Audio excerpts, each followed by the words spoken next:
ओम नमस्ते जी। अपना माइक बंद कर लीजिए।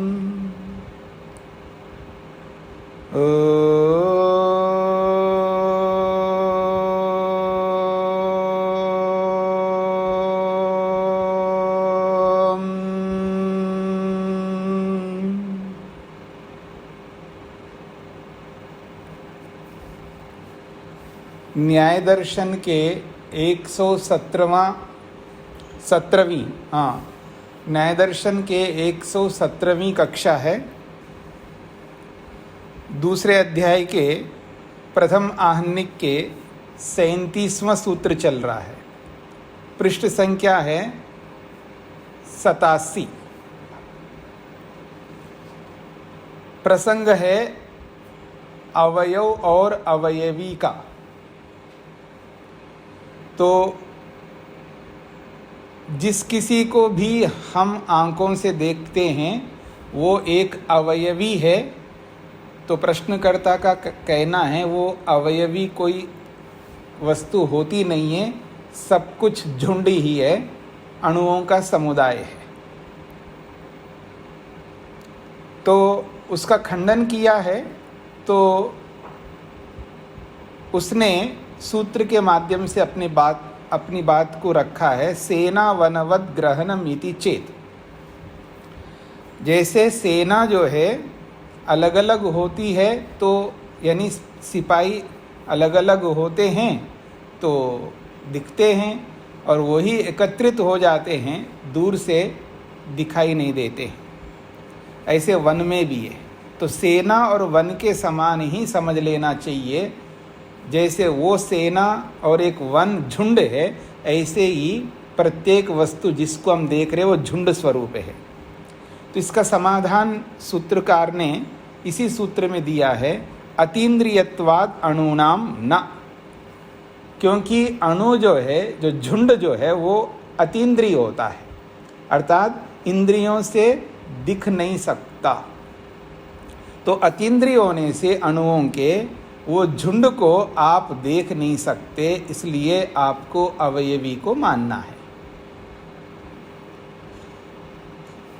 और प्रश्नकर्ता ने कहा जैसे सेना में सैनिक एक व्यक्ति अलग अलग होते हैं तो उसको देखते हैं, लेकिन एक समूह में झुंड में दूर से हमको वो एक के रूप में दिखता है, ऐसा जो बोला है। तो इदमेव च परीक्षते, यही तो परीक्षणीय है। जो सेना का एक व्यक्ति जो दिखता है हमें,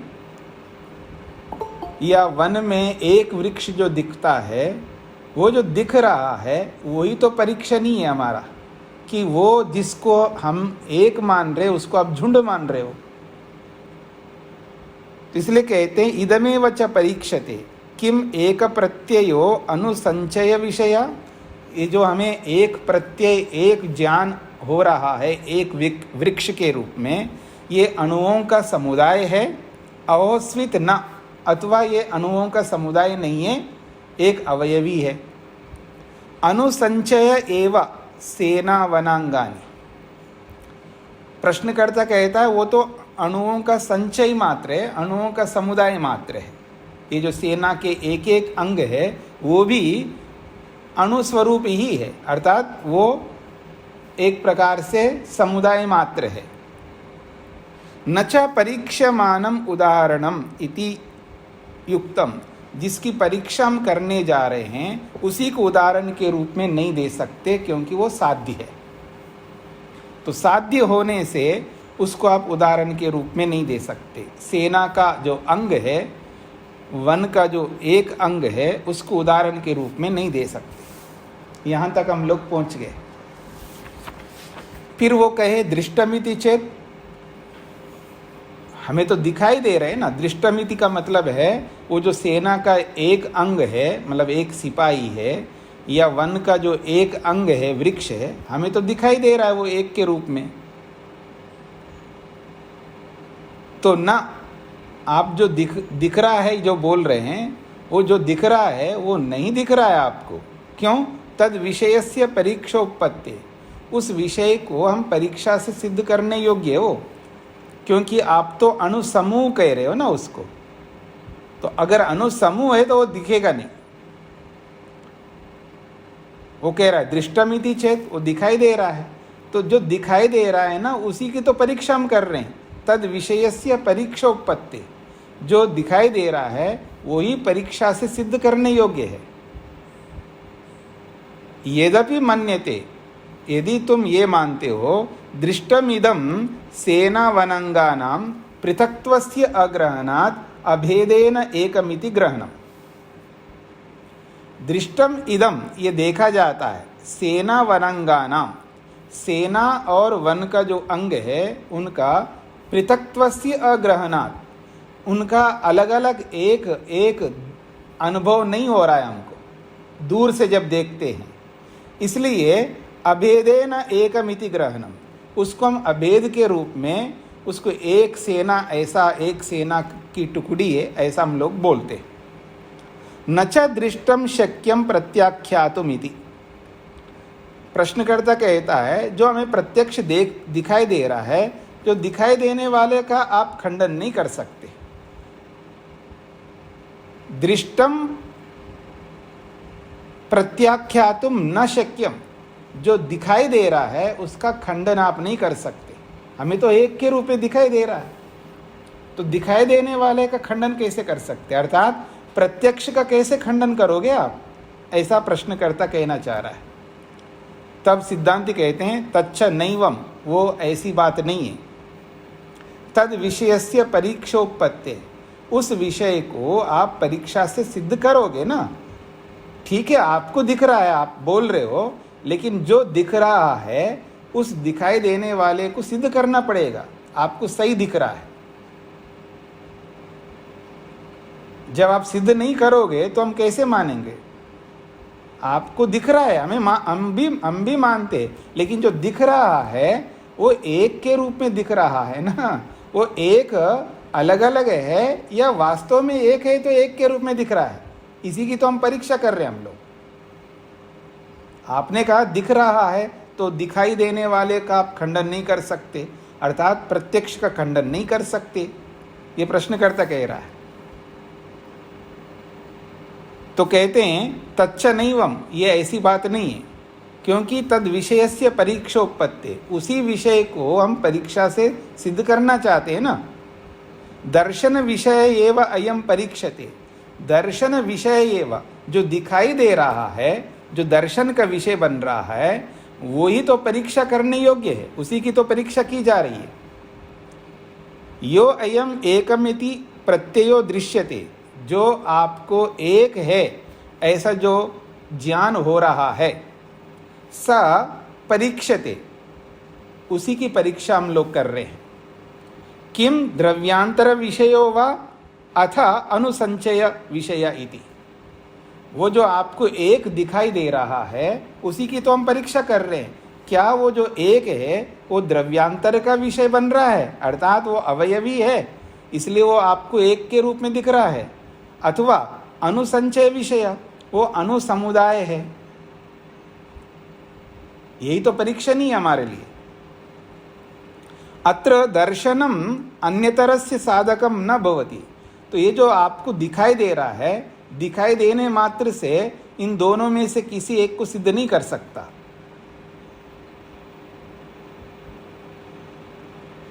ये जो आपको दिख रहा है वृक्ष के रूप में, वो वृक्ष आपको अवयवी के रूप में दिख रहा है अथवा अवयवों के रूप में झुंड होते हुए एक के रूप में दिख रहा है। इसका आप निर्धारण कैसे करोगे? हम तो कह रहे अवयवी है और आप कह रहे हो सब अवयव है, लेकिन फिर भी हमको एक के रूप में दिख रहा है, तो कैसे निर्धारण करोगे? दिखाई देने मात्र से आप निर्धारण नहीं कर सकते हो ना। मेरे को भी रस्सी सांप की तरह दिखाई दे रही है, और प्रत्यक्ष का आप खंडन नहीं कर सकते। जो मेरे वहाँ सांप है, मैं बोल रहा हूँ, जब सांप है ऐसा मैं बोल रहा हूँ, तो आप कहते हो सांप नहीं, आप कह रहे हो।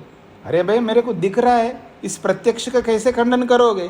तो दिखने मात्र से आप कैसे निर्णय करोगे कि ये सांप है या रस्सी है? दिखने को तो बहुत कुछ दिखता है लोगों को। बात पकड़ में आ रही है जी? प्रश्नकर्ता और सिद्धांती के बातें समझने का प्रयत्न करना। जो प्रत्यक्ष मैंने देखा, अपनी आंखों से देखा, भूत को देखा मैंने, ऐसे लोग बोलते हैं ना, मैंने अपनी आंखों से देखा। अब देखे हुए को कैसे खंडन कर सकते हो आप? आंखों से देखा, बस दिखने मात्र से आप ये नहीं कह सकते कि वो वही चीज है। गलत भी तो देख सकता आदमी। आपको तो भूत दिख रहा है और मेरे को तो नहीं दिख रहा है भूत, तो मैं कैसे मानूंगा? आपकी बात माने या मेरी बात माने, उसके लिए आपको विशेष हेतु देना होगा और मेरे को भी देना होगा विशेष हेतु। बात पकड़ में आ रही जी? तो यही कहना चाह रहे हैं, सच परीक्षते, वो परीक्षा करने के योग्य है, किम द्रव्यांतर विषयो वा अथ अनुसंचय विषय इति। जो आपको दिखाई दे रहा है वो द्रव्यांतर का विषय बन करके दिखाई दे रहा है, अर्थात अवयवी है इसलिए दिखाई दे रहा है, अथवा अनुसंचय विषय, वो अणुओं का झुंड है और इकट्ठा है इसलिए दिखाई दे रहा है। क्या मानूं? अत्र दर्शनम अन्यतरस्य साधकम न भवति। ये दिखाई देना इन दोनों में से किसी एक को सिद्ध करने वाला नहीं है। ये जो दिखाई देना है, ये दिखाई देना इन दोनों में से किसी एक को सिद्ध नहीं कर सकता। हाँ जी, यहां तक पकड़ में आ गए सबको? अब कहते हैं, नाना भावे च अणूनाम पृथक्त्वस्य अग्रहणात् अभेदेन एकमिति ग्रहणम। नाना भावे च अणूनाम, परमाणु तो अलग अलग है, नाना का मतलब है अलग अलग है। अलग अलग परमाणुओं का पृथक्त्वस्य अग्रहणात्, अलग अलग परमाणु एक एक के रूप में तो ग्रहण नहीं होते हैं, इसलिए इकट्ठा है। इकट्ठा होने से अभेदेन एकमिति ग्रहणम, वो इकट्ठा है इसलिए अभेद के रूप में, एक के रूप में दिखाई दे रहा है। तो ये जो एक के रूप में दिखाई दे रहा है, ये कैसा ज्ञान है ये? तो कहते हैं अतस्मिन तदिति प्रत्यय। ये अतस्मिन तदिति प्रत्यय है। याद आ रहा है आपको ये वाक्य? कहाँ पढ़ा है आपने? प्रारंभ में ही है ये। न्याय दर्शन में जब भूमिका पढ़ रहे थे, उस भूमिका में प्रारंभ में ही ये बात, अतस्मिन तदिति ज्ञानम। प्रत्यय का मतलब ज्ञान है। ये जो परमाणु अलग अलग है और इकट्ठा है, दिख रहा है, मतलब अलग अलग तो दिखता नहीं, इकट्ठा होने के कारण से दिख रहा है। तो ये कैसा ज्ञान है? ये अतस्मिन तदिति ज्ञान है। मतलब जो जैसा नहीं है उसको वैसा माना जा रहा है। एक तो दिखता नहीं है लेकिन सब इकट्ठा करने पर दिखता है, ये अतस्मिन तदिति ज्ञान है। यथा, जैसे कि स्थानो पुरुष इति, जैसे वृक्ष के तने में पुरुष का ज्ञान हो रहा है, किसी को ठूंठ को देख करके पुरुष का ज्ञान कर रहा है, या पुरुष को देख करके ठूंठ का ज्ञान कर रहा है व्यक्ति, ये ऐसा वाला ज्ञान है। माता जी को क्या पूछना है?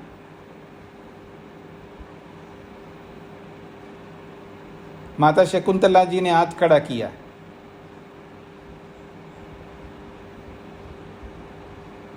अब मैं जल्दी खोलिएगा ना, इतना टाइम कैसे ले रहे हैं आप? आपको नहीं पूछना है तो हाथ खड़ा किया उसको हटा दो।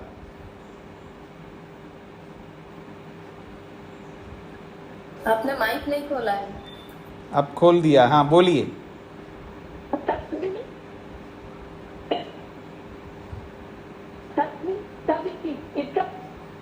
आपकी आवाज कट रही है। अतस्मिन तदिति प्रत्ययः, अतस्मिन का मतलब है जो जैसा नहीं है उसको वैसा मानना।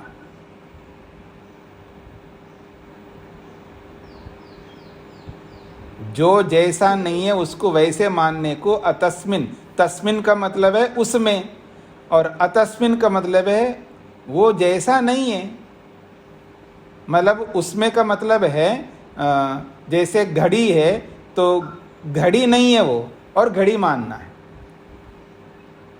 जो वस्तु जैसा है उसको तस्मिन कहते हैं, और जो जैसा नहीं है उसको अतस्मिन कहते हैं। जिस वस्तु के स्वरूप में है उसको तस्मिन कहेंगे, और जिस वस्तु के स्वरूप में नहीं है उसको अतस्मिन कहते हैं। तो जिस वस्तु के स्वरूप में वो नहीं है उसको वैसा ही मान रहे हम लोग, अर्थात सामने वाली रस्सी के रूप में नहीं है, कैसा है, सांप के रूप में है। तस्मिन का मतलब है जो जिस स्वरूप में है उसको तस्मिन कहेंगे। तो वो सांप रस्सी के स्वरूप में है, और रस्सी के स्वरूप में है, उसको वैसा ना मान करके सांप माना। तो जो जैसा नहीं है उसको वैसा माना जा रहा है, इसको अतस्मिन तदिति कहते हैं। और अतस्मिन तदिति प्रत्यय का मतलब ज्ञान। तो जो जैसा नहीं है उसको वैसे मानने को अतस्मिन तदिति ज्ञान कहते हैं। उदाहरण दिया है स्थानो पुरुष, जैसे ठूंठ है वहाँ पर सामने, अर्थात वृक्ष का तना है, उस वृक्ष के तने में हमको पुरुष दिखाई दे रहा है, ये अतस्मिन तदिति ज्ञान है। तथा किम, इससे क्या होगा, इससे ये होगा अतस्मिन तदिति प्रत्ययस्य प्रधानापेक्षित्वात् प्रधान सिद्धि। अब इस बात को समझने के लिए तो ठीक है जी, अतस्मिन तदिति ज्ञान हो रहा है, तो इससे क्या फर्क पड़ेगा, व्यवहार तो हो रहा है, लेकिन व्यवहार नहीं कर सकते आप इसका। क्यों, अतस्मिन तदिति जो ज्ञान है इसका प्रधान की अपेक्षा रखिएगा, ये प्रधान की सिद्धि होती है। मतलब जो जैसा नहीं है उसको वैसा माना जा रहा है, तो जो जैसा है उसको आपको अलग से दिखाना पड़ेगा। मेरी बात को समझने का प्रयत्न करिए सब लोग। सांप में रस्सी दिख रही है, सांप में रस्सी दिखना ये अतस्मिन तदिति ज्ञान है। तो आपको सांप में रस्सी तभी दिख सकती है, रस्सी के जगह पर रस्सी होनी चाहिए, तभी सांप में रस्सी दिखाई देगी आपको। मेरी बात पकड़ में आ रही है? इसको कहते हैं गौण ज्ञान हो रहा है। ये जो परमाणुओं का झुंड है, ये परमाणुओं का झुंड, एक एक परमाणु दिखता नहीं है क्योंकि अतीन्द्रिय है, लेकिन इन सबको इकट्ठा करने पर दिखाई देता है। तो सिद्धांती कह रहे हैं ये गलत ज्ञान है। गलत ज्ञान कैसा है, ये मिथ्या ज्ञान है। एक तो दिखता नहीं है और मिलाने पर दिखता है। मिलाने का मतलब है इकट्ठा रखने पर, परमाणुओं का झुंड रखने पर। तो ये गलत ज्ञान है। गलत ज्ञान क्यों है? क्योंकि जैसे रस्सी में सांप का ज्ञान होता है,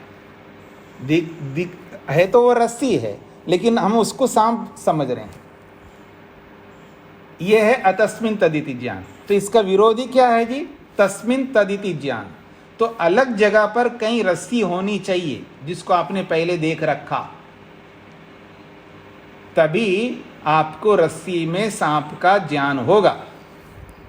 पहले आपने कभी रस्सी को देखा ही नहीं, तो आपको सांप में रस्सी का ज्ञान नहीं हो सकता। अथवा पहले आपने सांप को नहीं देखा, फिर रस्सी में आपको सांप का ज्ञान नहीं हो सकता।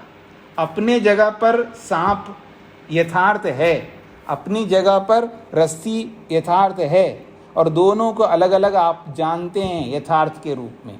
फिर कहीं अलग जगह पर आपको रस्सी को देख करके सांप का भ्रम हो सकता है, अथवा सांप को देख करके रस्सी का भ्रम हो सकता है।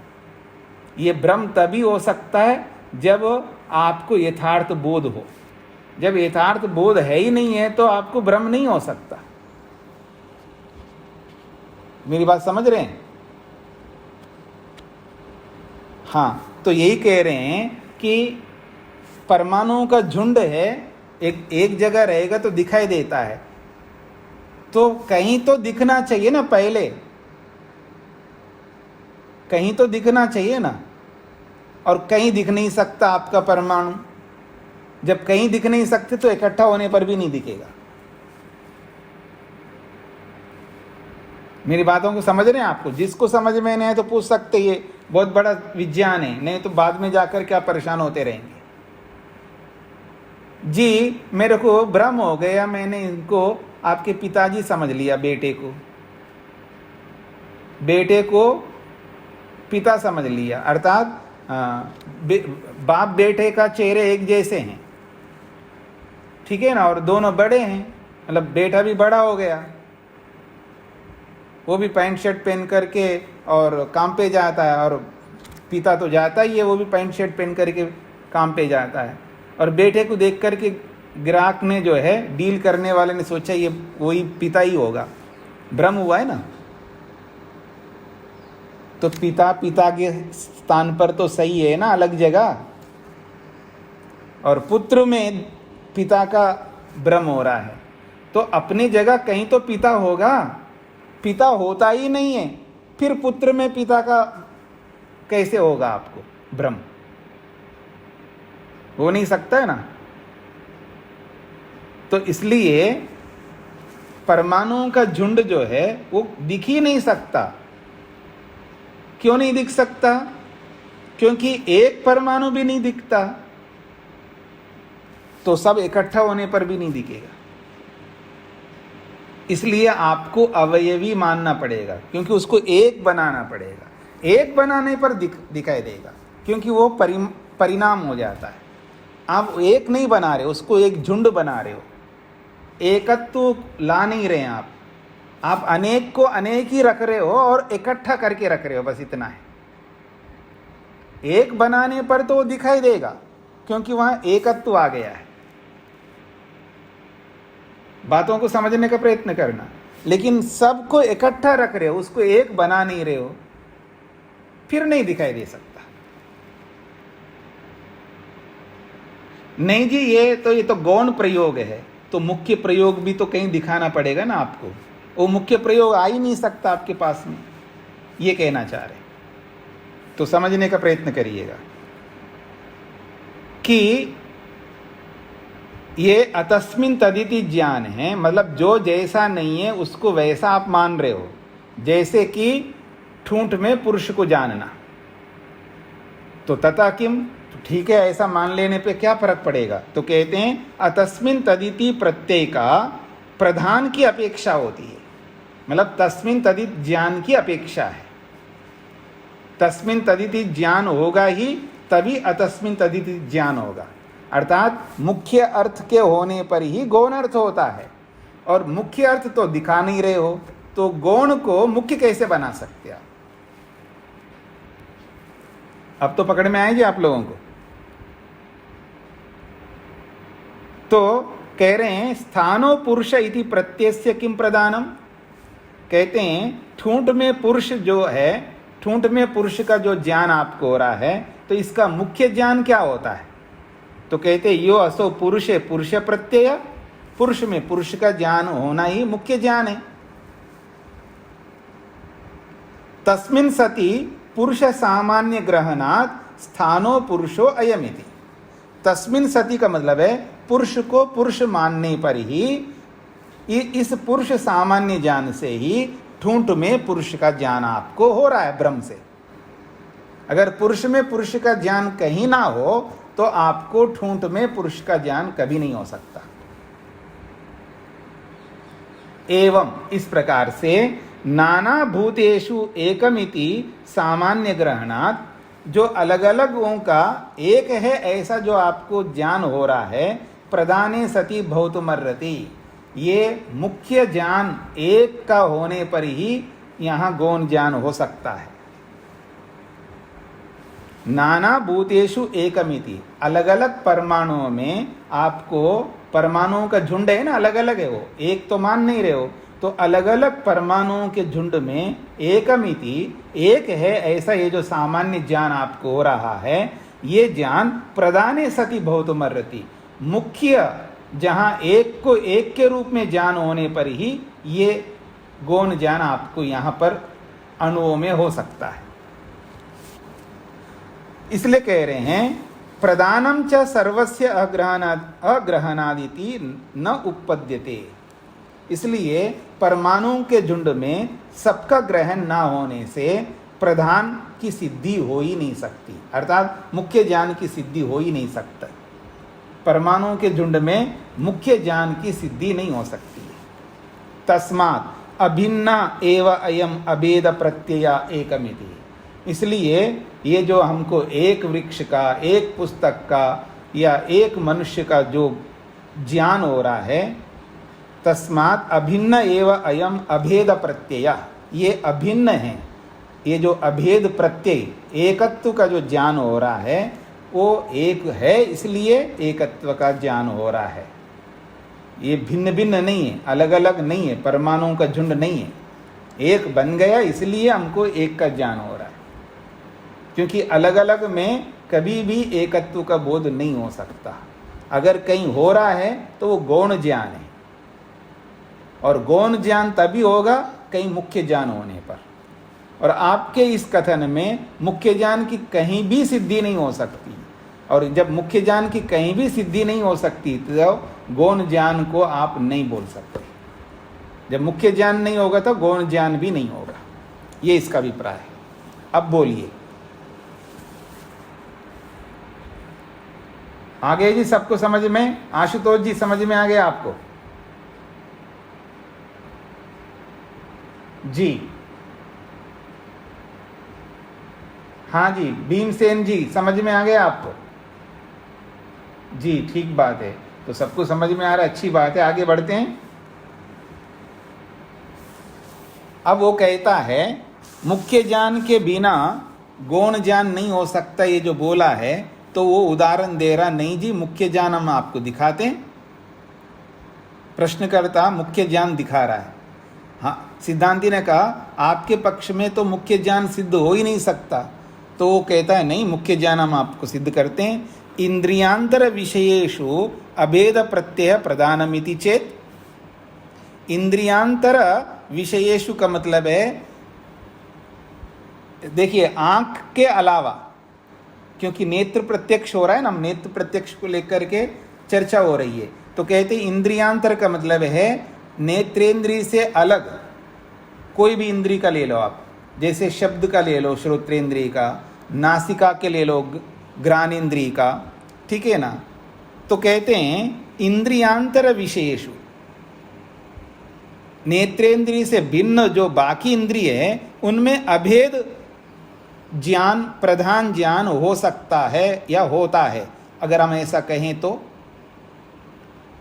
जैसे हम बोलते हैं ना एक शब्द है जी, एक शब्द आया जी, बोलते हैं ना हम एक शब्द, तो ये एक शब्द जो है ना, शब्द को लेकर के वो बोल रहा है, ये श्रोतेंद्रिय का विषय है। तो एक शब्द, तो एक शब्द तो होता ही है, ये मुख्य ज्ञान है, ये प्रश्नकर्ता कहना चाह रहा। तो सिद्धांत कहते हैं ना, विशेष हेत्वाभावात् दृष्टांत अव्यवस्था। आपने जो शब्द का उदाहरण दिया है या गंध का उदाहरण दिया है या स्पर्श का उदाहरण, जो भी आप उदाहरण दोगे वो बात नहीं बनेगी उससे। एक शब्द ऐसा बोलने से बात नहीं बनेगी। क्यों? विशेष हेत्वाभावात्, विशेष हेतु के ना होने से। जब तक आप विशेष हेतु नहीं दोगे तो आपका ये उदाहरण नहीं माना जाएगा। दृष्टांत अव्यवस्था, और दृष्टांत में व्यवस्था नहीं बन पाएगी, उदाहरण में व्यवस्था नहीं बन पाएगी। इसी को समझा रहे हैं आगे। श्रोत्रादि विषयेषु शब्दादिषु अभिन्नेषु एक प्रत्यय प्रदानम एकस्मिन् एक प्रत्ययस्य इति। ये जो पहली पंक्ति है ना, उसी पहली पंक्ति को खोल करके बताया जा रहा है। तो पहली पंक्ति एक प्रकार से वो वार्तिक है। तो अभी मैं वो बताना शुरू में, प्रारंभ में बता दिया था, ये वार्तिक होता है और उसका ये भाष्य है। तो ये हर जगह नहीं बता सकता हूँ, तो ये अपने आप को समझना है। तो ये जो पहली पंक्ति है वार्तिक है, उसी की व्याख्या आगे कर रहे हैं। कहते हैं इन श्रोत्रादि विषयेषु शब्दादिषु अभिन्नेषु एक प्रत्यय प्रधानम। ये जो श्रोत्र और आदि शब्द से ग्राण, ठीक है जी, श्रोत्र ग्राण आदि, यानी नेत्रेंद्रिय को छोड़कर के बाकी चारों इंद्रिय ले सकते। इनमें जो शब्दादि का जो ग्रहण हो रहा है हमको, ये एक प्रत्यय हो रहा है, यानी एक ही प्रकार का ज्ञान हो रहा है। जैसे शब्द, एक शब्द है, एक गंध है, एक स्पर्श है, तो ये सब प्रधान ज्ञान है। तो यहाँ एकस्मिन एक प्रत्यय, यहाँ एक में एक ही का ज्ञान हो रहा है, एक शब्द है और एक शब्द का ज्ञान हो रहा है। ये है ना उदाहरण हम दे रहे हैं, ऐसा प्रश्नकर्ता उदाहरण दे रहे हैं। एवं च सति, अब सिद्धांति कह रहे हैं, एवं च सति दृष्टांतोपादानम न व्यवतिष्ठते। ऐसा अगर आप उदाहरण दोगे तो आपका ये जो दृष्टांत है, इस दृष्टांत का ग्रहण जो है व्यवस्था नहीं कर पाएगा। आपका ये उदाहरण व्यवस्था नहीं कर पाएगा। क्यों? विशेष हेतु अभावात्, क्योंकि बिना विशेष हेतु के आपका ये उदाहरण सिद्ध नहीं कर पाएगा। आपको विशेष हेतु देना पड़ेगा। क्यों सिद्ध नहीं कर पाएगा? आगे बता रहे हैं, समझ लीजिएगा। अनुषु संचितेषु एक प्रत्यय किम एतस्मिन् तदिति प्रत्यय स्थानो पुरुष प्रत्ययवत् अर्थस्य अथ अर्थस्य तथा भावात् तस्मिन् तदिति प्रत्यय यथा शब्दस्य एकत्वात् एका शब्द इति। कहते हैं दृष्टांत, सिद्धांति ने कहा ना, एवं च सति दृष्टांतोपादानम न व्यवतिष्ठते। एवं च सति का मतलब है ऐसा आपने जो उदाहरण दिया है शब्द का, गंध का, ये दृष्टांत व्यवस्था नहीं दे पाएगा। आपका ये दृष्टांत क्या व्यवस्था नहीं दे पाएगा? देखिएगा, आगे कह रहे हैं, क्योंकि आपने विशेष हेतु तो दिया नहीं है, तो ये व्यवस्था नहीं कर पाएगा कि आपका ये जो कथन है वो किसके समान है। अणुषु संचितेषु एक प्रत्यय, ये जो बहुत सारे अणुओं को देख करके आप एक वृक्ष है ऐसा जो ज्ञान हो रहा है, ये ज्ञान एकस्मिन किम अतस्मिन तदिति प्रत्यय, क्या ये अतस्मिन तदिति प्रत्यय है जैसे स्थानों में पुरुष का होता है?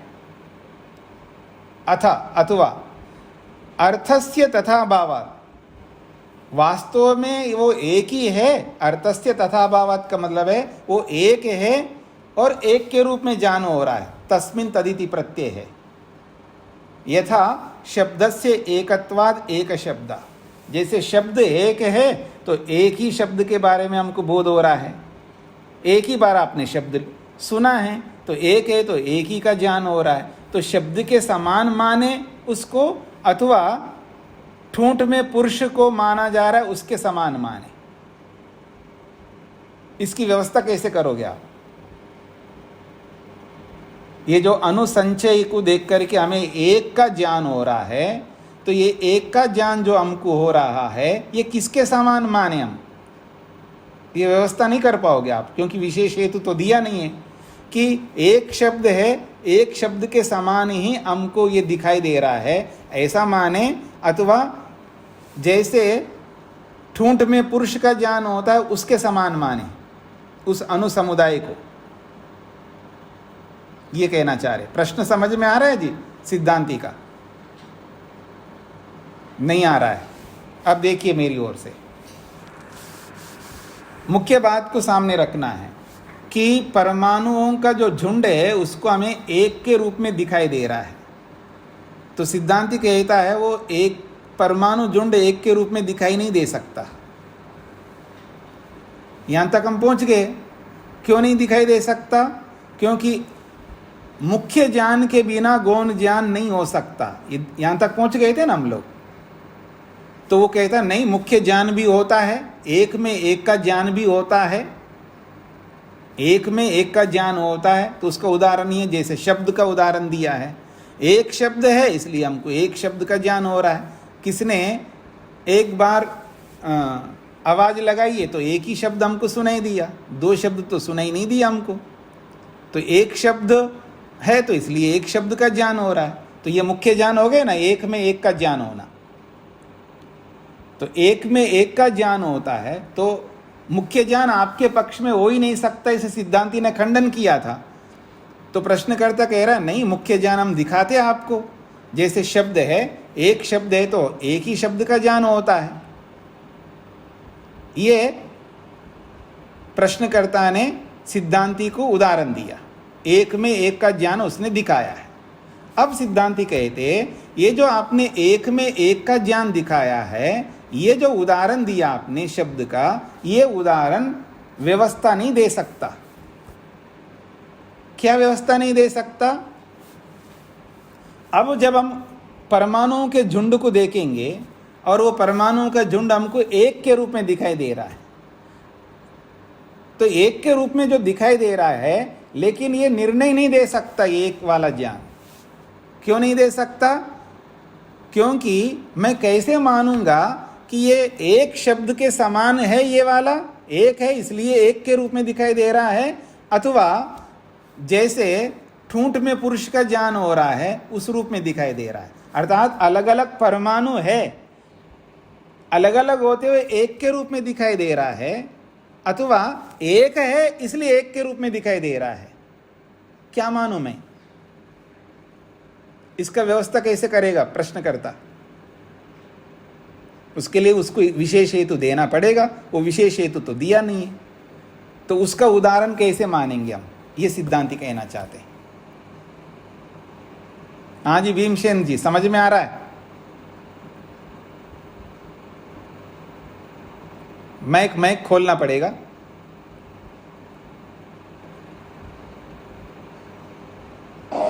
स्वामी जी,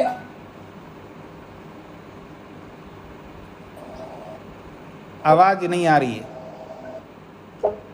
मैं कह रहा हूँ अभी भी पूरी तरह से क्लियर नहीं हुआ है। अच्छा ठीक है, बंद करिए, माइक बंद करिएगा। किन किन को समझ में नहीं आया वो हाथ खड़ा करने, ऐसा हाथ खड़ा करना। एक हाथ खड़ा हुआ है, 2 हाथ खड़े हैं, 3 हाथ खड़े हैं, ठीक है। अब देखिएगा, आपको ये समझना है पिछले वाले प्रसंग को और वर्तमान वाले प्रसंग को दोनों के एक साथ समझना है, तभी तो समझ में आएगा। मूल प्रसंग क्या है? परमाणुओं का झुंड ही है, एक होता नहीं है, अवयवी नहीं होता, ये प्रश्नकर्ता का कथन है। सिद्धांती कहता है कि माइक बंद करिए जिसका माइक बंद नहीं है। सिद्धांती कहता है कि परमाणुओं का झुंड दिख नहीं सकता। क्यों नहीं दिख सकता? वो अतीन्द्रिय है, अतीन्द्रिय होने से दिख नहीं सकता। नहीं जी, वो अकेले अकेले दिखेगा नहीं, एक जगह पर इकट्ठा होने पर दिखेगा। तो अकेले दिखेगा नहीं, एक जगह होने पर दिखेगा, ये तो मिथ्या ज्ञान है। ये तो वैसा ही है जैसे ठूंठ को देख करके हमने आदमी समझ लिया, ये भ्रम है। तो क्या फर्क पड़ेगा? भ्रम है तो बिल्कुल फर्क पड़ेगा। आपको ठूंठ में पुरुष का, ठूंठ में आदमी का जो ज्ञान हो रहा है, तो आपको ये भ्रम है, तो इस भ्रम का सही अर्थ दिखाना पड़ेगा। कहीं आदमी में आदमी का ज्ञान दिखाना पड़ेगा। जब आदमी में आदमी का ज्ञान दिखाओगे तब ठूंठ में आदमी का ज्ञान मानेंगे हम लोग। ये सिद्धांती कह रहे हैं। ये बात पकड़ में आ गई जी? अब यहां तक पहुंच गए, अच्छी बात है। अब वो कहता है इसको संस्कृत में ये कहेंगे तस्मिन तदिति ज्ञान, अर्थात जो वस्तु जैसी है वो वैसा ही देखना, ये है आदमी में आदमी को देखना, उसको तस्मिन तदिति ज्ञान कहते हैं। और अतस्मिन तदिति ज्ञान उसको कहते हैं ठूंठ में आदमी को देखना, ठीक है ना। तो अब ठूंठ में आदमी को देखना तब सिद्ध हो सकता है जब हम आदमी में आदमी को देखना सिद्ध हो पहले, ठीक है जी। तो ये आप सिद्ध कर नहीं सकते। सिद्धांत कह रहे हैं कि आदमी में आदमी को देखना सिद्ध नहीं कर सकते। क्यों नहीं कर सकते? आदमी का मतलब यहाँ उदाहरण है। आदमी एक जो बता रहे हो परमाणुओं के झुंड को, वो एक, ये एक तो आपके पक्ष में सिद्ध हो ही नहीं सकता। कहाँ सिद्ध करोगे एक में एक? क्योंकि आपके पक्ष में परमाणु दिख नहीं सकता, अकेला परमाणु दिख नहीं सकता, वो एक होता हुआ भी दिख नहीं सकता। जब दिख ही नहीं सकता तो एक में एक का ज्ञान आपको होगा नहीं। मेरी बात सबको समझना है जी। परमाणु एक है, वो एक है तो एक के रूप में दिखाई नहीं देगा आपको, क्योंकि वो तो इंद्रियों से दिखता नहीं है। तो एक में एक का ज्ञान आपके पक्ष में होगा ही नहीं है। तो जब एक में एक का ज्ञान हुआ नहीं है तो आप अनेक में एक का ज्ञान कैसे करा सकते? ये सिद्धांति का कहना है। तो जब ऐसा कहेंगे, वो कहता हम एक में एक का ज्ञान करा देंगे, तो उसने उदाहरण दिया है शब्द का। शब्द एक है तो एक का बोध हो रहा है, तो हम कहते हैं ये शब्द एक है तो एक का बोध जो हो रहा है, ये जो उदाहरण दिया, ये उदाहरण आपका उदाहरण व्यवस्था नहीं देगा। क्या व्यवस्था नहीं देगा? अब हमको जो वृक्ष दिखाई दे रहा है, ये वृक्ष परमाणुओं का झुंड है, ऐसा उनका कहना है। तो ये जो परमाणुओं का झुंड हमको एक के रूप में दिख रहा है, ये किसके समान दिख रहा है? मतलब शब्द के समान दिख रहा है या ठूंठ में आदमी के समान दिख रहा है? कैसे व्यवस्था करोगे आप? ये संशय तो हमको रहेगा ना। हमारे संशय का समाधान आपको करना होगा विशेष हेतु दे करके। ये संशय बना रहेगा, इसलिए उदाहरण जो आपने दिया है, ये उदाहरण व्यवस्था नहीं दे सकता। हाँ जी, अब पकड़ में आ गए माता पुष्पलता जी। अब तो सब कुछ, हाँ जी, भीमसेन जी समझ में आ गया। अब यहाँ इन पंक्तियों में यही बात कही गई है। अब देखिए पंक्तियों को, आइए 88 पृष्ठ संख्या में ये कहते हैं, एवं च सति दृष्टांत उपादानम न व्यवतिष्ठते। एवं च सति का मतलब है, ये जो आपने एक शब्द में एक शब्द का ज्ञान होता है, ये मुख्य ज्ञान है, ऐसा आपने बोला है।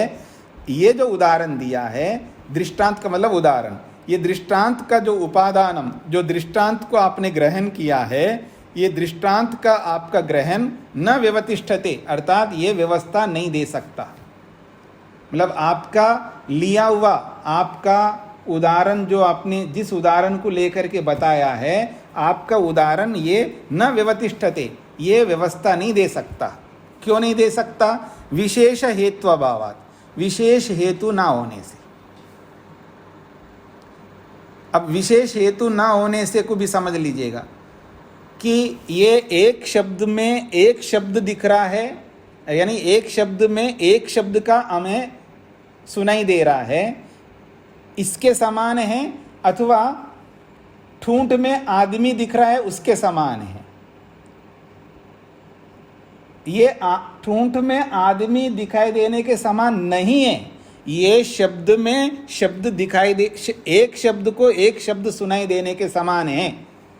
ऐसा आप मनवाना चाहते हो तो आपको विशेष हेतु देना होगा ना। आपने विशेष हेतु तो दिया नहीं है, तो हमको कैसे पता लगेगा ये ठूंठ में आदमी के समान नहीं है, ये एक शब्द सुनाई देने के समान है? हम व्यवस्था कैसे करेंगे इसका?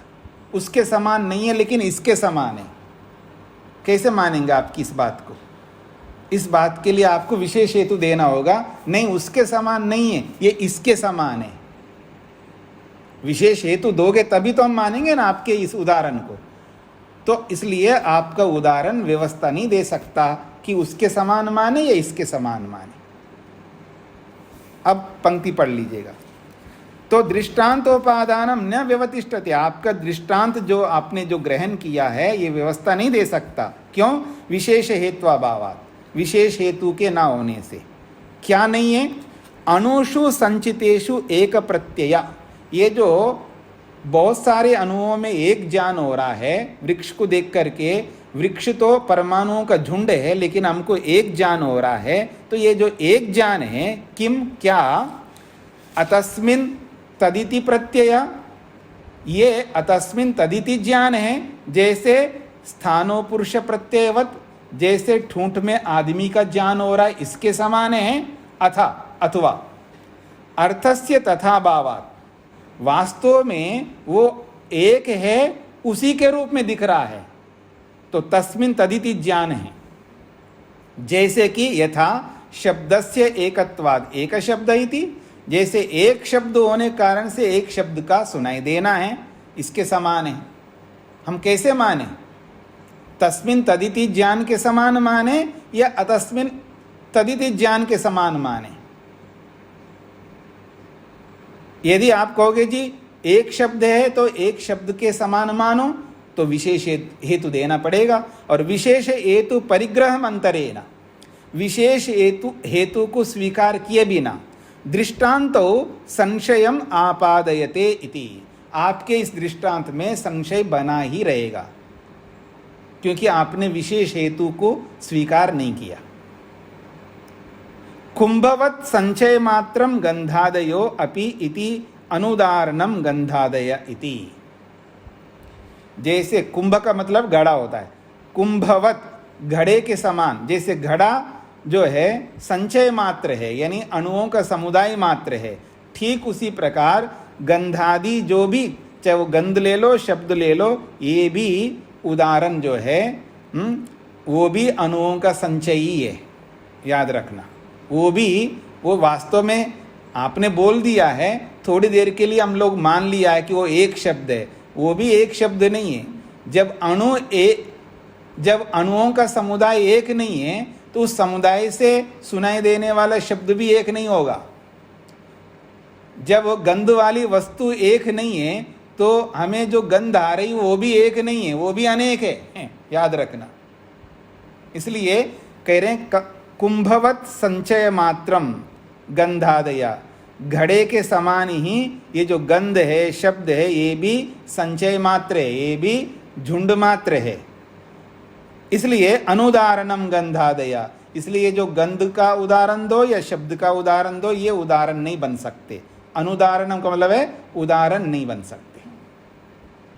यहां तक पहुंचाया आपको, पकड़ में आया जी आप सबको?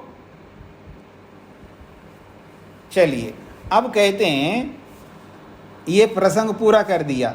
अब वो कहना चाहते हैं जैसे अवयवी को नहीं मानोगे तो धारण आकर्षण नहीं हो सकती। ये प्रसंग चला, ठीक है ना? अवयवी को नहीं मानोगे तो धारण आकर्षण नहीं हो सकते। तो जैसे अवयवी को ना मानने पर धारण आकर्षण नहीं हो सकते, उसी के समान और भी बहुत सारी बातें बताई जा रही है जिनको माने बिना, अर्थात अवयवी माने बिना वो भी सिद्ध नहीं हो सकते। जैसे उदाहरण दे, एवं परिमाण संयोग स्पंद जाति विशेष प्रत्ययान अपि अनियोक्तव्यः। वो कहते हैं एवं इसी प्रकार से का मतलब है धारण आकर्षण के समान परिमाण समझते, माप, छोटा बड़ा ये क्या होता है? माप ही होता है ना। तो परिमाण की भी सिद्धि नहीं हो सकती अगर आप अवयवी नहीं मानोगे। अवयवी नहीं मानोगे तो परिमाण को सिद्ध नहीं कर सकते आप। फिर भी आप सिद्ध करते हो, हाँ जी ये 1 किलो का है, 2 किलो का है, 5 किलो का है, ये छोटा है, ये बड़ा है, ये छोटा बड़ा, ये 1 किलो 2 किलो, ये कैसे सिद्ध कर रहे हो आप? अवयवी के बिना आप इनको सिद्ध नहीं कर सकते। यानी परिमाण का नाप तोल का व्यवहार ही नहीं कर सकोगे आप बिना अवयवी को ना माने। अवयवी को नहीं मानोगे तो परिमाण का व्यवहार नहीं कर सकते। दूसरी बात कहे संयोग भी नहीं हो सकता। संयोग को नहीं समझ सकते, लेकिन हम सब लोग समझते हैं कि हाँ जी देखो कैसे बैठे, देखो लोग दोनों बिल्कुल एक साथ चिपट करके बैठे हैं, तो संयोग दिख रहा है ना आपको। आप बोलते हो ना देखो कैसे एक के ऊपर रख दिया एक को, वो टूट जाएगी, उसको समझ में नहीं आया बेटे को। कितने बार बोल दिया बेटे को भाई इसके ऊपर मत रख, ये टूट जाएगा, फिर भी रख दिया, तो संयोग हुआ ना। वहाँ पर नीचे वाले के ऊपर दूसरी वस्तु रख दिया उसने, तो संयोग हुआ ना। संयोग को देख करके तो बोला आपने। अगर दोनों अलग अलग होते हैं तो आप क्यों बोलोगे? उसने एक के ऊपर एक रखा, संयोग हुआ, तभी तो आप बोल रहे हो। तो संयोग भी बिना अवयवी को माने नहीं हो सकता। फिर कहा स्पंद, स्पंद का मतलब गति। कोई वस्तु गति कर रही है तो बिना अवयवी के गति भी आप सिद्ध नहीं कर सकते। फिर कहा है जाति, जाति भी आप नहीं बता सकते, जाति भी बिना अवयवी के नहीं बता सकते। जाति का मतलब समझ रहे हैं आप लोग? आप वाली जातियां नहीं बोल रहा हूं मैं। यह जाति का मतलब है कि ये जो पशु जाति, पशु पक्षी जाति, ऐसे बहुत सारी जाति है ना, इसको मतलब ये पशु है, पशु का, ये पशु जाति का है, ये पक्षी जाति का है, ये मनुष्य जाति का है, ये भी सिद्ध नहीं कर सकते। यानी जाति को भी सिद्ध नहीं कर सकते बिना अवयवी के, और विशेष की भी सिद्धि नहीं कर सकते। ऐसे बहुत सारे ज्ञानों को भी आप अनुयोक्तव्य, ये भी समझ लेना चाहिए। अर्थात अनुयोक्तव्य का मतलब है इनको भी समझ लेना चाहिए। अवयवी के बिना इन सब का भी ज्ञान नहीं होगा, ऐसा समझ लेना चाहिए। तेषु च एवं प्रसंग इति, इनमें भी ऐसा ही प्रसंग आएगा जैसे धारण और आकर्षण का प्रसंग आया। अर्थात अवयवी नहीं मानोगे तो जैसे धारण नहीं होता, जैसे आकर्षण नहीं होता, ऐसे ही परिमाण को नहीं मानोगे तो भी आप, यानी अवयवी को नहीं मानोगे तो परिमाण भी नहीं सिद्ध कर सकते। अवयवी को नहीं मानोगे तो संयोग को भी और गति को भी और जाति को भी, विशेष को भी, किसी को भी आप सिद्ध नहीं कर सकते। ये इस पंक्ति में बताया गया। ये पंक्ति समझ में आ गई आप सब लोगों को? क्योंकि अवयवी नहीं मानोगे तो आप परिमाण को नहीं बता सकते, संयोग नहीं दिखा सकते, गति भी दिखा नहीं सकते, जाति भी दिखा नहीं सकते। अब मैं प्रश्न करूं, किसी को अगर समझ में आने का मतलब है, इसका उत्तर देना पड़ेगा कि संयोग को क्यों सिद्ध नहीं कर सकते। कौन बताएंगे आप में से? अगर अवयवी को नहीं मानेंगे तो संयोग को सिद्ध नहीं कर सकते।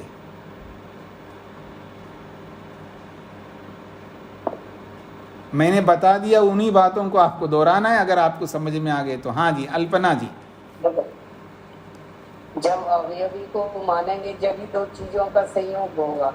जब दो अवयव होंगे तभी उनका आपस में संयोग होगा।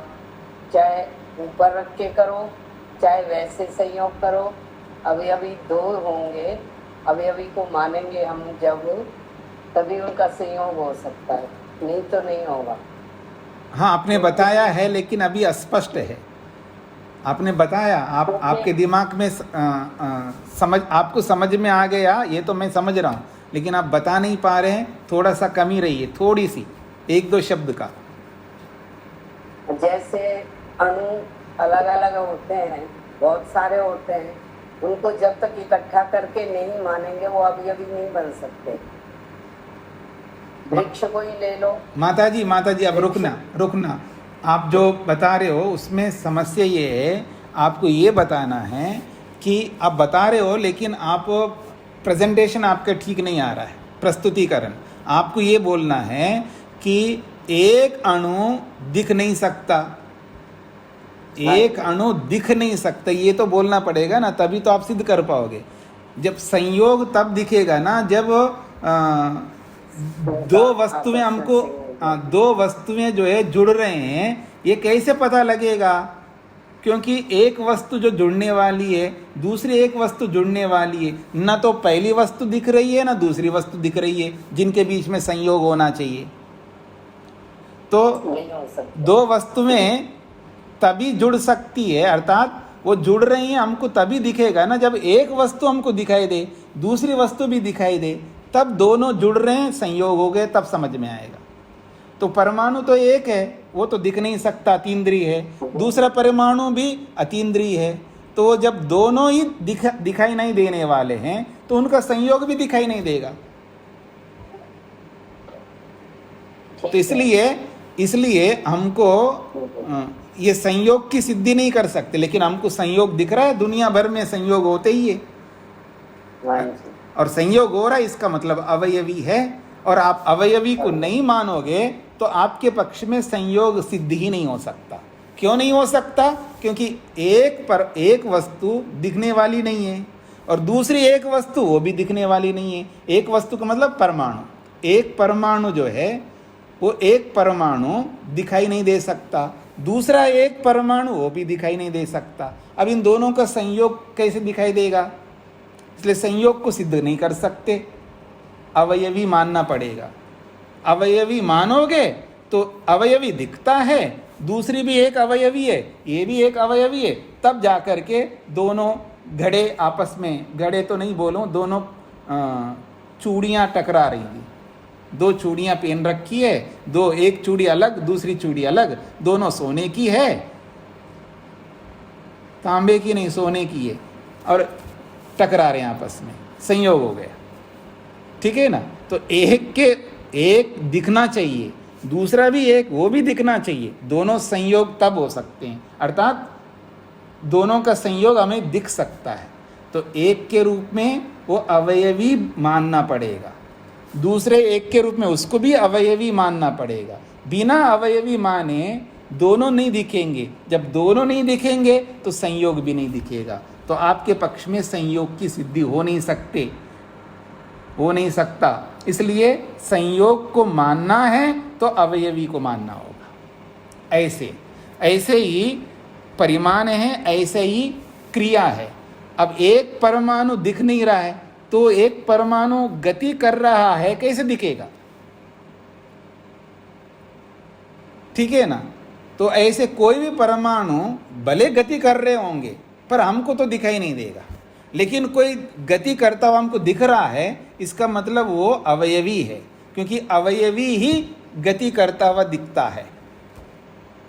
इसलिए गति तभी माना जाएगा जब आप अवयवी मानोगे। अवयवी को नहीं मानोगे तो आप गति को सिद्ध नहीं कर सकते। कोई वस्तु चल रही है ऐसा आप सिद्ध ही नहीं कर सकते, संयोग को सिद्ध नहीं कर सकते, गति को भी सिद्ध नहीं कर सकते, परिमाण को भी सिद्ध नहीं कर सकते, ऐसे जाति को भी सिद्ध नहीं कर सकते, क्योंकि जाति भी दिखेगा नहीं। लेकिन हमको दिख रहा है, ये मनुष्य को देख करके मनुष्य जाति दिखती है, और गधे को देख करके गधे की जाति दिखती है हमको, सबकी जातियां दिखती है हमको, लेकिन जाति को भी सिद्ध नहीं कर सकते बिना अवयवी को माने। ठीक है जी? और किसी को आप विशेष बताओगे, नहीं ये आदमी विशेष है जी, अरे कैसे विशेष? ये तो नॉर्मल नहीं है, एबनॉर्मल है, बहुत ज़बरदस्त, मतलब वो गलत अर्थ में एबनॉर्मल नहीं लेना, अच्छे अर्थ में लेना। हाँ, तो विशेष योग्यता इस आदमी में, ये विशेष आदमी है। आदमी होता है, सब समान होते, नहीं जी ये समान नहीं है, ये विशेष आदमी है। तो विशेषता उसकी दिखाई कैसे देगी? आदमी नहीं दिख रहा है हमको, तो उसकी विशेषता कहाँ से दिखाई देगी? तो इसलिए अवयवी मानना पड़ेगा। बिना अवयवी के ये सब सिद्ध नहीं कर सकते आप, ये सिद्धांती कहना चाहते हैं।